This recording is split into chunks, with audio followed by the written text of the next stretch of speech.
আসসালামু আলাইকুম। হ্যালো প্রিয় শিক্ষার্থী, তো তোমরা যারা ডিগ্রি প্রথম বর্ষ রয়েছো, আজকের এই ভিডিওটি তোমাদের জন্য। আমাদের আজকের টপিক মনোবিজ্ঞান দ্বিতীয় পত্র। তো যাদের এই টপিকটি আছে প্রথম থেকে শেষ পর্যন্ত দেখো, আর যাদের সাজেশনগুলো লাগবে তারা সরাসরি আমাদের সাথে কন্ট্যাক্ট করতে পারো।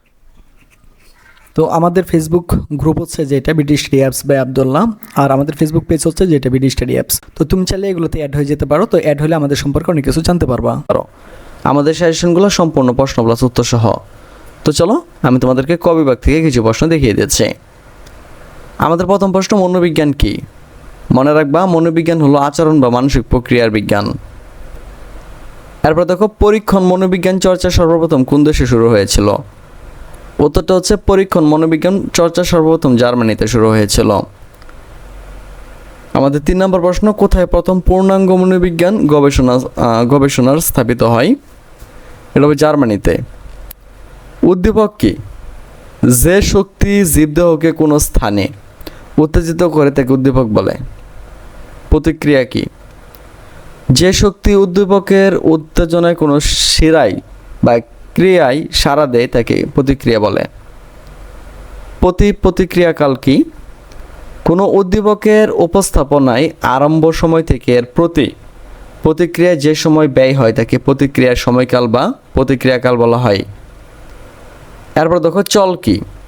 চল হচ্ছে এমন এক ধরনের মান, গুণ, অবস্থা যা বৈজ্ঞানিক গবেষণায় কোনো নির্দিষ্ট উদ্দেশ্যে অনুসন্ধান করা হয়। বাহ্যিক চল নিয়ন্ত্রণের কৌশলগুলো কি?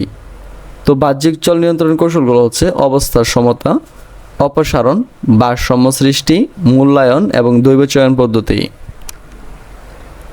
উদ্দীপক কোন ধরনের চল? মনে রাখবা, উদ্দীপক হচ্ছে জৈবিক ধরনের চল।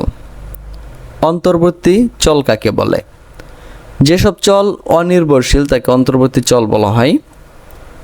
বাহ্যিক চল নিয়ন্ত্রণের দুটি কৌশল উল্লেখ করো।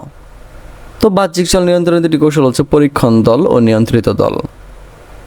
পুরস্কার কোন ধরনের চল? এটা হচ্ছে অনির্ভরশীল চল। এরপরে দেখো, পরীক্ষণ কি?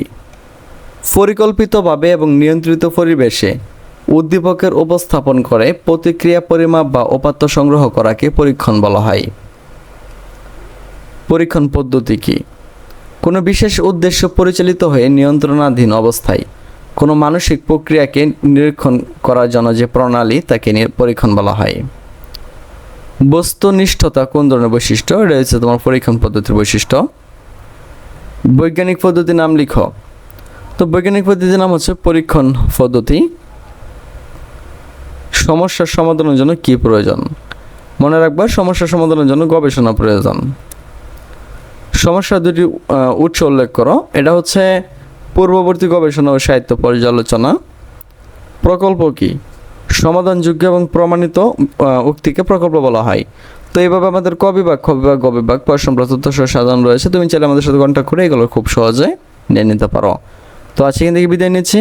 কথা হচ্ছে আবার একটি নতুন ভিডিওতে। সে বন্ধু সকলে ভালো থাকো, সুস্থ থাকো এবং আমাদের সাথেই থাকো।